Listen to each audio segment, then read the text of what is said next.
লাভ ক্ষতির অঙ্ক করবো। সেটা হচ্ছে তোমরা নিশ্চয়ই দেখতেছো বোর্ডে আমি লিখেছি দুটি অঙ্ক। 300 টাকার 150% কত? তাহলে এই অঙ্কটা সমাধান করতে হলে তোমরা যে কাজটা করবা, প্রথমত দেখো আমি ক্লিয়ার করি।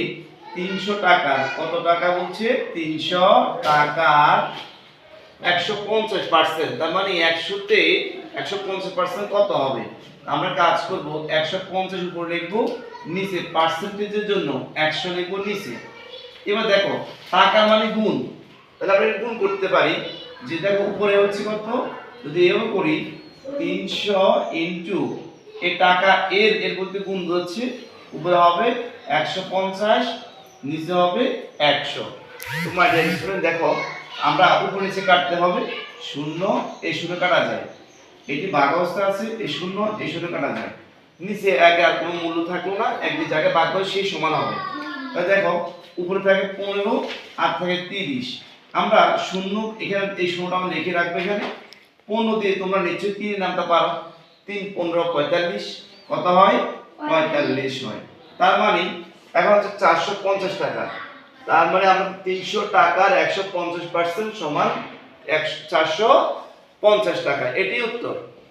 ধন্যবাদ। দেখো আরেকটি প্রশ্ন এখানে বলা হচ্ছে 15% লাভে একটি মোটরসাইকেল 55,200 টাকায় বিক্রয় করলেন, একজন ব্যক্তি বিক্রি করলেন। মোটরসাইকেলটির ক্রয় মূল্য কত ছিল? 15% লাভ করছে সেই ব্যক্তি, তাহলে তার ক্রয় মূল্য কত ছিল?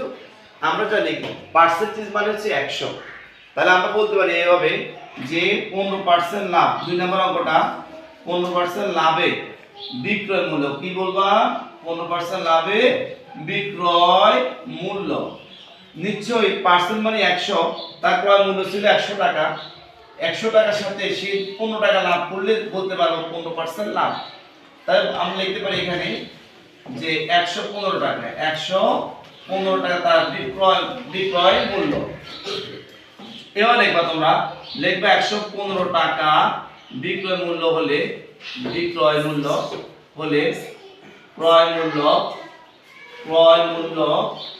বিক্রয় মূল্য হলে ক্রয় মূল্য নিশ্চয়ই 100 টাকা, কারণ হচ্ছে 100 ছিল, তার সাথে 15 টাকা লাভ হয়েছে, তার বিক্রয় মূল্য 100 টাকা। ক্রয় মূল্য লিখবা, ক্রয় মূল্য 100 টাকা, কি লিখবা? ক্রয় মূল্য 100 টাকা। তাহলে সুতরাং দেখো যে কাজটা করবা, 1 টাকায় বিক্রয় মূল্য হলে ক্রয় মূল্য উপরে 100 হবে, নিচে তোমরা 115 দেবা। এরপর দেখো তোমাদের প্রশ্ন বলা হচ্ছে কি, তার বিক্রয় মূল্য 55,200 টাকা, 55,200 টাকা।